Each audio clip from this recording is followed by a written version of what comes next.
देखिए वीडियो को पूरा देखिए। एक इमाम साहब नमाज पढ़ा रहे थे, तभी अचानक एक बिल्ली इमाम साहब के कंधों के ऊपर सवार हो जाती है। अब देख सकते हैं, देखिए।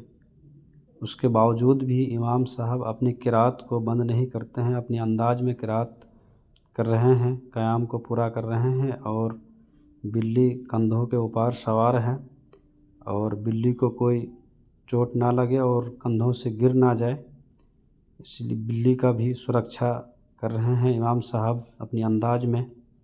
जो लोग मुसलमानों के ऊपर इल्ज़ाम लगाते हैं कि मुसलमान जानवर के ऊपर रहम नहीं करता, वो ज़रा देखें नमाज के हालात में भी एक जानवर का सुरक्षा कर रहे हैं इमाम साहब नमाज के हालात में। बहुत अच्छा, माशाअल्लाह। ये है